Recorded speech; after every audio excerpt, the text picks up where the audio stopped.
Hi everyone, my name is Nicola and I'm working for Coffeespace. We will try out the roaster, see firsthand how it performs, and we'll make a challenge for the roaster. But first, let's do some nice coffee.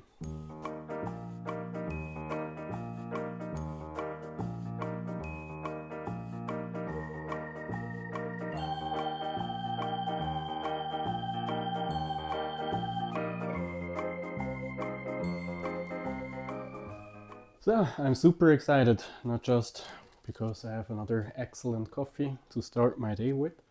No, but today we are going on a journey.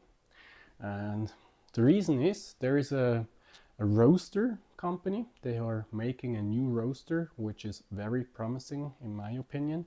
What I don't like about most of the traditional roasters is when you have like summer or winter, the roast results are different, even though you have like very good roasters with very good roast qualities. I'm roasting my big batches on a Loring and I'm super happy with the quality, but still there are differences between summer and winter profiles, or you should make like a profile fitting the season. I think that's very dumb because in the end what I have to do as a roaster, I have to roast one batch, like 35 kilograms. Then this batch will not be perfect and I will make adjustments from my color readings I have from this batch and make a offset or a delta correction with my roast profiles. And this new roaster we are going to have a look today. It does the offset itself. It measures the inlet temperature and the humidity and the air pressure, and with that information it can calculate how to differently adjust for the environment it is in right now. And I think this is very exciting because I want to make a perfect profile and I want to be sure that every time, no matter who is roasting with my roaster, the coffee is always perfect. And if they keep their promise, then I'm super excited. So yeah, we go on a journey, but first we have a little coffee and then we are heading all the way to the north. And I brought some warm clothes along with me. Yeah. So yeah, I'm happy you joined me. Cheers.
Now we are here at Roest, and I brought two coffees. One is People's Farm. It's our standard filter coffee we're gonna roast today on the Roest P3000. At first we'll do a linear approach where we roast with the steady air temperature and see how the coffee performs on it, and then we can make adjustments. We have a total of coffee here for 4 roasts, and then we will do the experiment. And I'm super stoked about it because it has 19 sensors, I learned today, so I will try out how stable it is with the different temperatures. We'll roast here in normal temperature, and then we'll open up all the windows to cool down the room and see how this will, or how it's not affecting the roast quality. So yeah, let's start.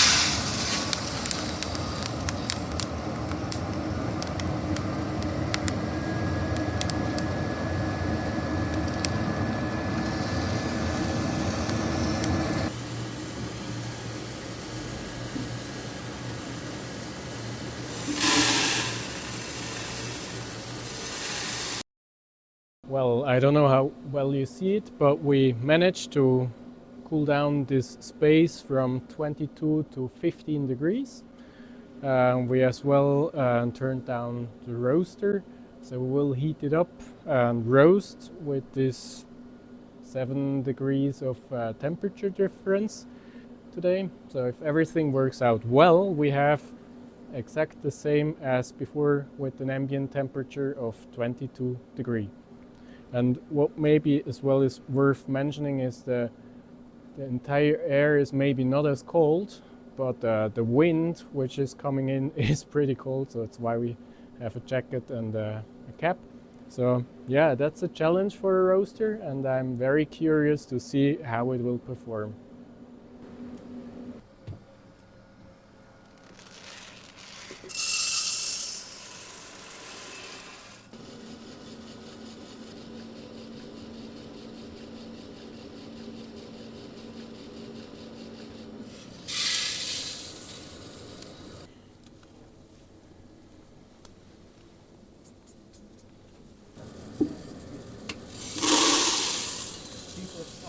Yeah.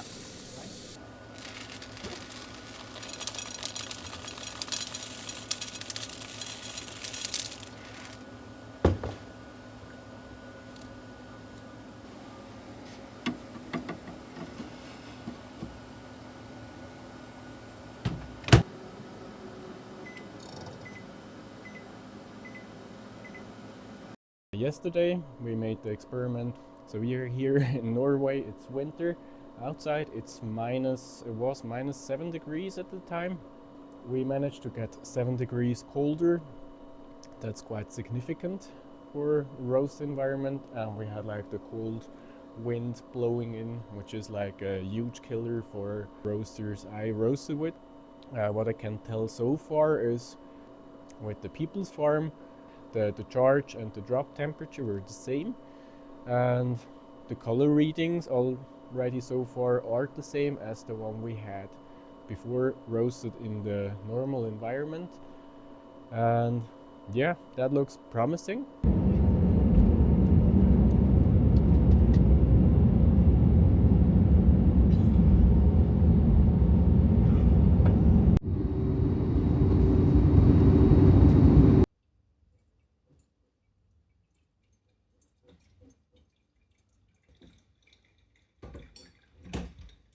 So, those are the coffees I roasted at the P3000 for the challenge. From the color readings, they are almost exactly the same. I have like different readings every time I do it in a fashion of around 1 Actron Gourmet point. And yeah, one was over multiple readings a little bit lighter than the other one. And yeah, I mean, in the end, that doesn't count too much for me. What's important is the taste. Do I taste the difference? And yeah, I do. Yeah, that's very sad. I really hoped to be able to tell you like that's like the most hardcore challenge I ever undertook with the roaster, and it managed. And the difference is not as crazy as it, I guess it would be with every other roaster, but it's still quite significant. Like, so the roast, which was roasted in the warm environment, is a bit on the green side, not totally developed, still a bit of astringency and green flavors like hay, but not like immense different. The one roasted in the cold environment is very pleasant, with a lot of sweetness and everything melted nicely together. Yeah, why did the experiment fail? So my personal guess at this time, it's just a guess because I would have to make more testing, but I think what's with every roaster I ever worked with is like when you heat it up, the first roast is different. Even like, for example, with the bullet, I let it heat for 40 minutes and it's idle on 40 minutes long on this temperature, and still the first roast is not the same as the second and third and the fourth, and so on. So I think it needs time to saturate the heat capacity of all the metal in a roaster, even if it's not that much metal. And yeah, that's my personal guess. So I would have to read the experiment in order to be sure it's not that, because we not just aired the room and cooled it down, we as well had like the roaster turned off, so it was like heating it up and making a roast straight away on it again. That being said, another thing which is very important to keep in mind is this roaster is still in beta testing. So it's early stage. At the time I was there, they changed a sensor, they changed the camera, they do a lot of experiments in order to figure out how to finalize the roaster and make it ready for mass production, because that's the most important part for them right now, and I think it's the only and the best way to go for as they do, because once this roaster is in mass production, it's not that easy to make like adjustments and to fix this and that, so they really have to be certain that this is working perfectly. That means as well that there wasn't done a lot of love to the software side. Even though I found it very easy to roast on this roaster, I found it very pleasing because, yeah, I mean, to be honest, I haven't roasted a single time before, and I'm already now think the roast result for the People's Farm is probably better than what I achieve with the bullet. And yeah, on the bullet I did a lot of roasts already, so I think this is quite nice. And yeah, when we go into what I like about the roaster is you have a lot of different approaches. You can do like traditional power profile, where you say like you start with, I don't know, 80% of power and then you reduce to 60% and so on, and make on that way your roast profile. I honestly wouldn't recommend that. I think this roaster has way smarter ways to make profile, because the problem is when you work with the power, it depends if the voltage is stable you're getting. If you draw a lot of voltage, that could mean that the volt is going down a little bit, or if somebody else takes a lot of energy, then you will not have the maybe 240 volts you usually get. It will decrease because there is a lot of load. That means when you work with 80%, at this time when the voltage is lower, this 80% don't produce the same amount of heat as they do when you have the entire connection just for you, for example. Or if the environment temperature changes, maybe 80% is too much then, and you will overshoot for maybe just 1-2 degrees. But yeah, this roaster gives you as well the opportunity to work with the inlet temperature. So the air which enters the chamber is measured just before it enters the chamber. And when you make a roast profile with this number, it shouldn't matter how cold it's outside, because he will always adjust to reach the desired temperature just before entering the drum. And this is very quick. He can adjust this within seconds to be at the desired spot. It's very reactive.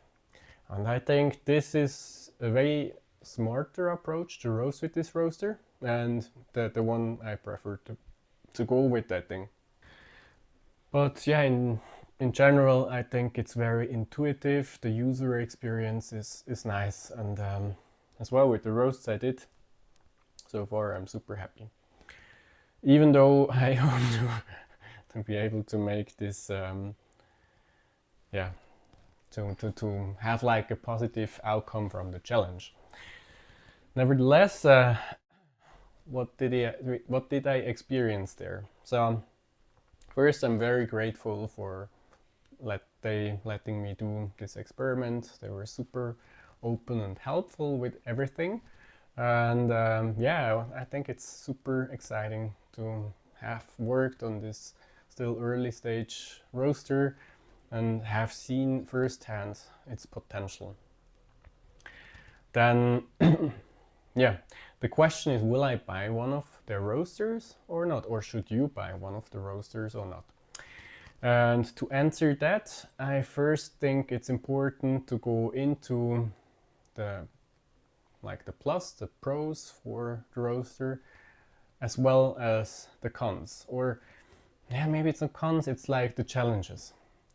And I like to look at it as a point of an early investment, because you're putting a lot of cash on the side for having this roaster. And right now it's a beta product and a promise. It's not final. It can happen a lot till now to the end. And maybe to give a little bit of context, I was in a lot of early stage investments already. And for just when I was thinking about that for this video, I made like the maths, how many of the project I were involved. And I think it were almost 40 different early stage projects. And then the question, the important or the interesting question for maybe for you as well is, how many did fail?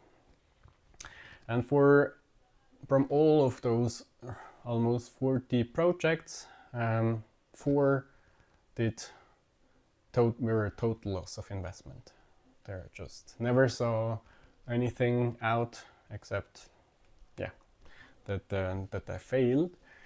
So this is a 10% fail rate in my case. I think that's actually quite a good number. Luckily for me, till now there were mostly the smaller ones, which I didn't go very well into. I didn't, like with this company, it's a bigger part, it's a bigger share of money I have to place there for getting such a roaster. So I went there, I looked at their company culture, at the people, how it feels like. Were there any red flags? And as far as I have seen in my very short glimpse into their daily life, is I had no red flags whatsoever.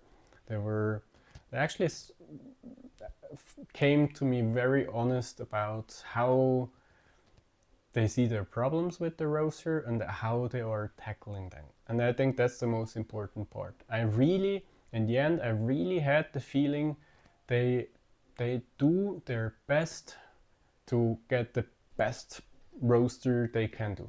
It's no shortcut. It's not about making it as cheap as possible to have like the highest return on investment for their side. It really felt like they want to nail this and they want to make the best roaster possible.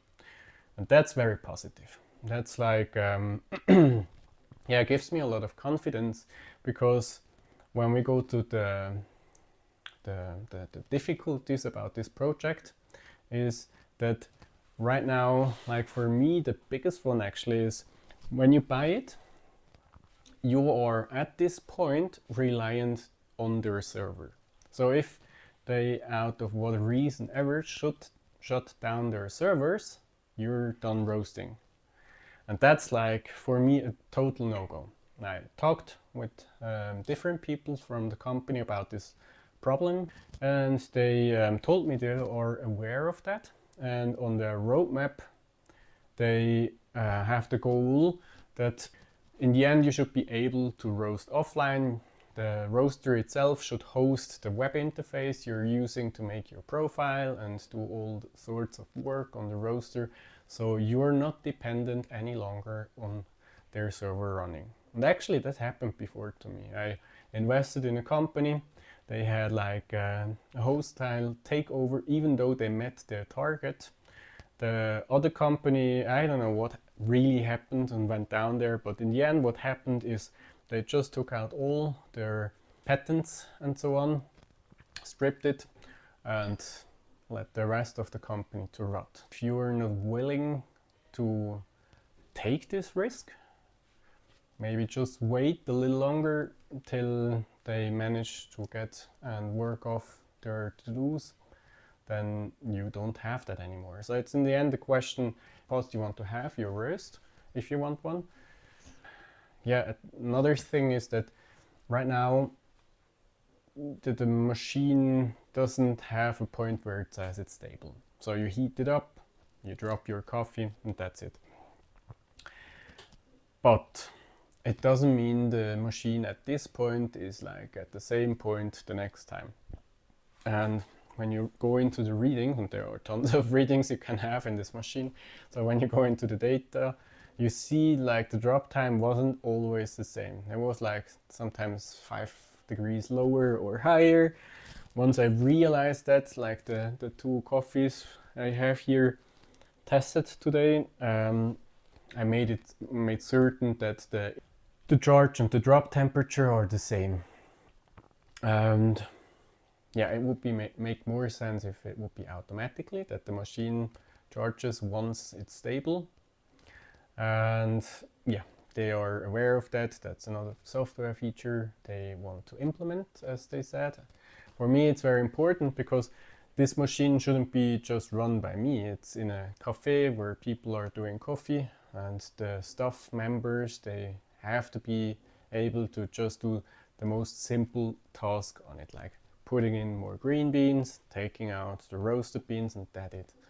The rest the machine should do by itself and be high stable with that. Yeah, other challenges. Go through my notes. One last thing is they think about making a subscription service to this roaster, and that could be both. It could be a smart way to have more funding to invest in the software, which will be a big part. I mean, at the time, right now at least, to develop such a software, such a complex software kit is time and money intense. So a subscription service for special features can make a lot of sense to keep on the money flow and the funds they need. But it could be as well that they say, yeah, I mean, if you want to have, like, for example, inlet temperature profiles, you have to pay us. And that would be an outrage in my opinion, because you paid for this machine. I want to be able to use its stability and its ease of use without paying a monthly fee. If you have like some assistant, for example, some AI tool which helps you be even faster with developing profiles on it, or some gimmicks which you don't really need, why not? Why not make this approach? Because I understand it's a lot of money involved. So yeah, only time will tell how they will tackle that. And that's again, like as I told before, that's why I would say it's early stage, and that by itself brings its own challenges. And then, did I forget something? Yeah, no, what maybe for the positive side, what I have to highlight again, I think they have a very clear vision. They know where they want to see or want to have their machine in the future, and they are working towards it. And yeah, I think that's very strong. That's a very, very big green flag. Yeah, and it will be a new niche. I don't think there is any other machine comparable to the Roest P3000. Hey, thank you for taking your time and watch the video. If you would like to see different content, let me know in the comment section below. Yeah, don't forget to like and subscribe. That should help, I guess. And otherwise, see you in the next video. Thank you.